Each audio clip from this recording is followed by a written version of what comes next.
Good morning everyone. मैं doctor Maya Agarwal, assistant professor SPC government college Ajmer.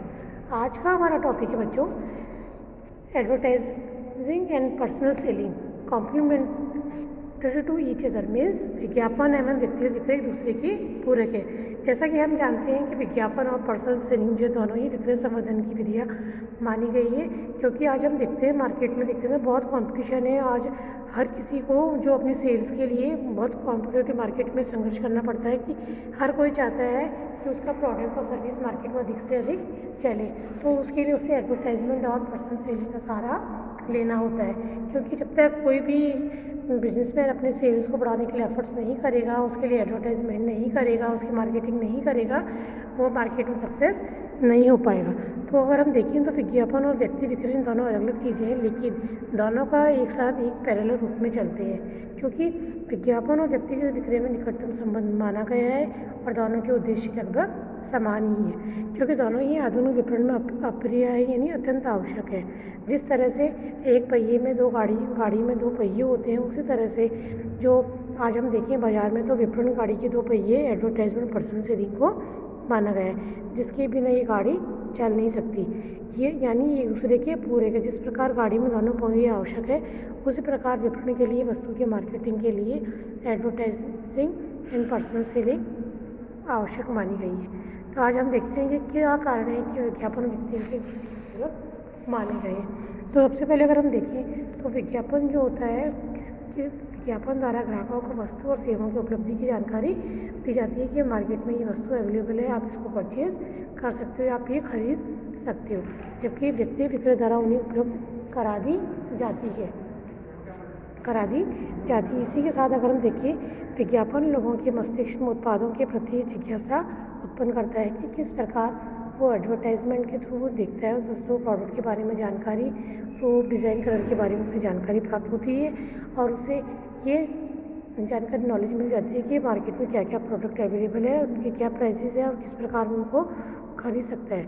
जबकि व्यक्तिगत विक्रय में क्योंकि व्यक्तिगत रूप से प्रेजेंट रहता है, जो वस्तु उसने जो खरीदना चाहता है उस व्यक्ति को उसको विक्रय किया जाता है और व्यक्ति विक्रय के अंतर्गत जो होता है उपभोक्ता वस्तु से संबंधित जो भी सूचना उसे चाहिए वो उससे जान सकता है और किसी प्रश्न का समाधान होता है वो उससे दूर कर सकता है और अपनी आवश्यकता को संतुष्ट कर सकता है।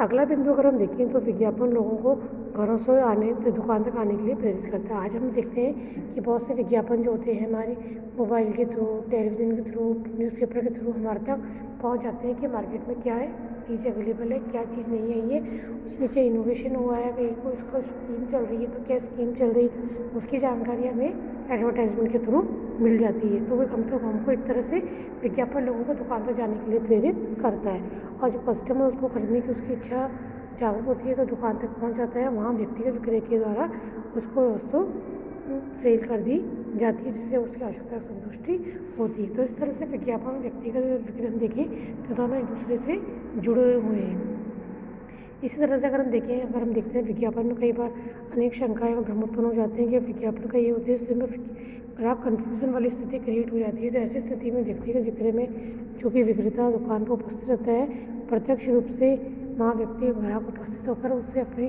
प्रश्नों का समाधान करवा के अपनी संख्या को दूर कर सकता है। इसी प्रकार अगर हम देखें तो विज्ञापन उन लोगों के पास भी पहुंच जाता है जहां पर विक्रेता नहीं होते हैं, यानी एडवर्टाइजमेंट तो आप विभिन्न सोर्सेज के माध्यम से देख सकते हो तथा विज्ञापन जो है विक्रेता की कमी को पूरा कर देता है काफ़ी हद तक, क्योंकि विज्ञापन के द्वारा आपको प्रोडक्ट की जानकारी मिल जाती है और व्यक्ति विक्रय के द्वारा उस वस्तु को खरीद पाते हो।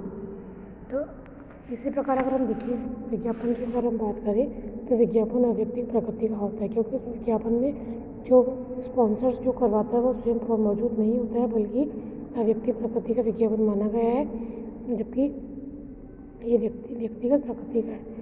फलत एक की कमी को दूसरा पूरा कर देता है। क्या है मतलब विज्ञापन तो अव्यक्तिक प्रकृति का है, क्योंकि पर्सनल सेलिंग जो व्यक्तिगत प्रकृति का है, क्योंकि व्यक्तिगत विक्रय में जो विक्रेता स्वयं उपस्थित रहता है, तो ऐसी स्थिति में एक दूसरे की कमी को दोनों पूरा कर देते हैं। मतलब विज्ञापन के द्वारा जो भी सूचनाएं उन्हें मिली है या किसी प्रकार का भ्रम उनके अंदर उत्पन्न है, तो व्यक्तिगत विक्रेता उसको दूर करके ग्राहक को संतुष्ट करने का प्रयास करता है।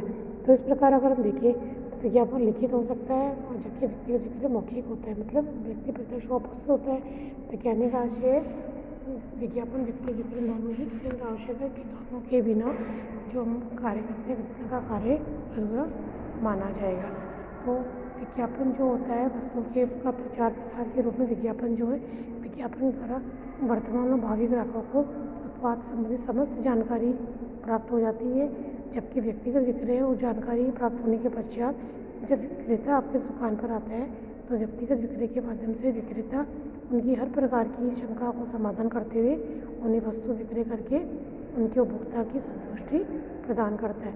तो इस प्रकार बच्चों अगर हम देखें तो एडवर्टाइजमेंट और पर्सनल सेलिंग जो है दोनों ही एक दूसरे के पूरक है। जब तक एडवर्टाइजमेंट नहीं करोगे आप तो पर्सनल सेलिंग के पास ज़रूरी नहीं कि अधिक क्रेता पहुंच पाए, क्योंकि जब तक व्यक्ति को जानकारी नहीं होगी उस उपभोक्ता को वस्तु के बारे में तो वो किस प्रकार वो मार्केट में पहुंचेगा। तो इसलिए advertisement is must very compulsory for all the industry, क्योंकि जब तक एडवर्टाइजमेंट का सहारा आप नहीं लोगे तब तक आप अपने ग्राहक तक पहुंच नहीं बना पाओगे।